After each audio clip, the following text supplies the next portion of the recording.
pagi adik-adik semua. Senang berjumpa dengan adik-adik pagi ini. Sebelum Kak Wati bercerita, kita mau berdoa terlebih dahulu ya. Yuk kita mau lipat tangan kita mau berdoa mengucap syukur kepada Tuhan Yesus.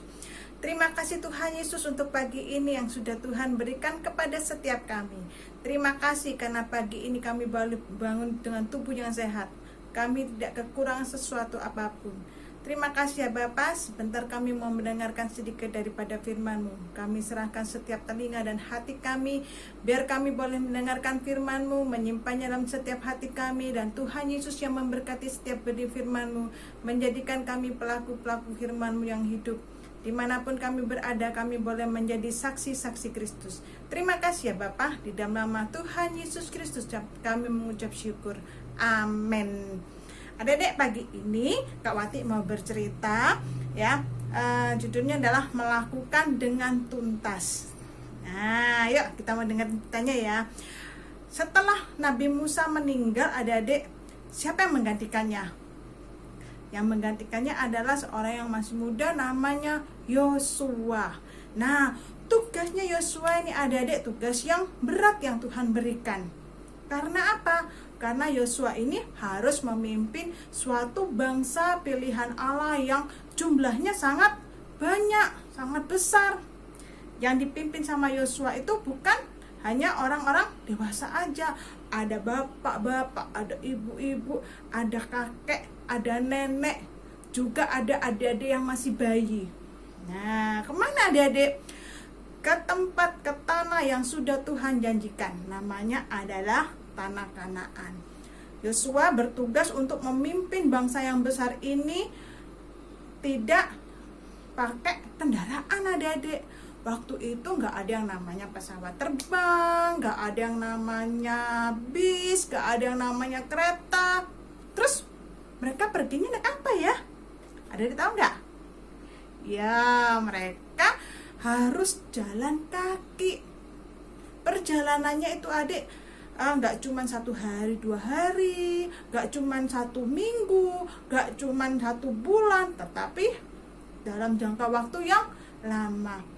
Nah, bisa bosan nggak adik-adik?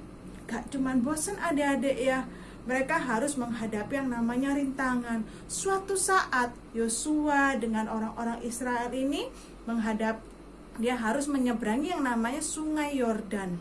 Sungai Yordan ini adik-adik sungai yang besar, arusnya yang deras. Apa mereka harus pakai kapal? Tidak. Mereka berseru kepada Tuhan. Dan Tuhan dengan melakukan hal yang ajaib, Sungai Yordan disibak sama Tuhan. Di tengah-tengahnya itu mereka bisa berjalan. Akhirnya apa? Akhirnya terbelah adik-adik. Dan ada tempat yang kering di mana orang-orang Israel bisa berjalan. Sungguh ajaib pertolongannya Tuhan itu. Bukan itu aja adik-adik ya, mereka juga menghadapi apa? Musuh. Dan orang-orang Israel harus berperang.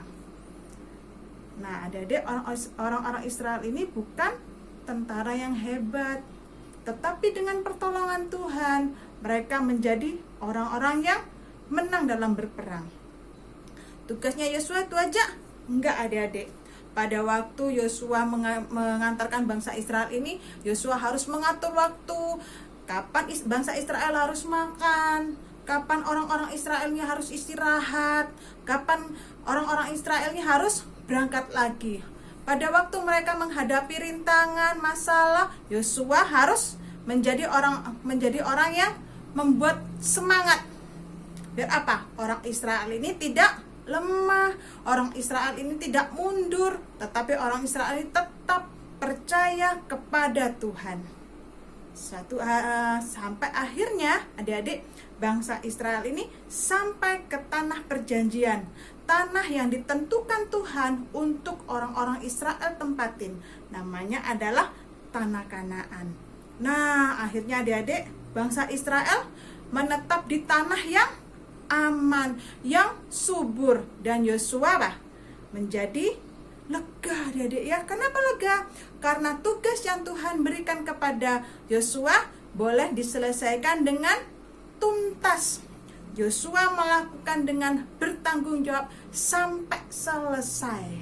Nah, Tuhan Yesus juga mau kita, adik-adik semua, juga melakukan sampai selesai.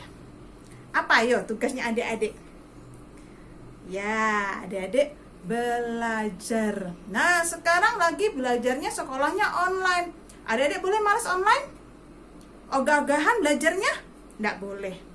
Adik-adik harus tetap belajar dengan baik. Belajar dengan penuh tanggung jawab. Kerjakan tugas yang sekolah berikan. Belajar dengan baik itu membuat apa? Kita menjadi pandai. Cuman itu aja.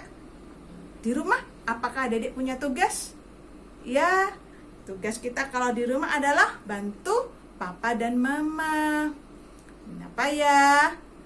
Yo, kalau habis bermain, bersihkan mainannya, rapikan.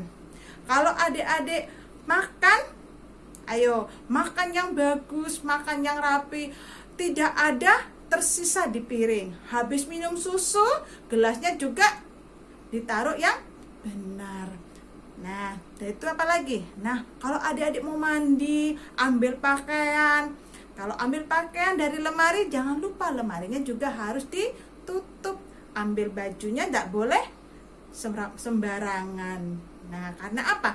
Karena Tuhan mau kita menjadi anak-anak yang bertanggung jawab. Cuman itu aja? Tidak. Kita sebagai anak-anak Tuhan Yesus juga harus menjadi anak yang setia sama Tuhan Yesus. Rajin ibadah, rajin sekolah minggu. Jangan lupa, adik-adik juga berdoa, mengucap syukur sama Tuhan Yesus. Karena apa? Karena kita mau melakukan apa yang Tuhan Yesus mau. Ya adik-adik, kita semua harus menjadi orang yang bertanggung jawab. Kita harus menjadi orang yang setia bagi Tuhan Yesus. Sampai kapan? Sampai dewasa nanti, sampai kita tua nanti, sampai selamanya. Karena apa? Karena kita mau melakukan dengan penuh tanggung jawab. Adik-adik mau?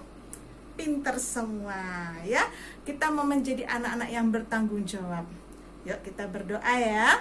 Terima kasih Tuhan Yesus untuk cerita pada pagi hari ini.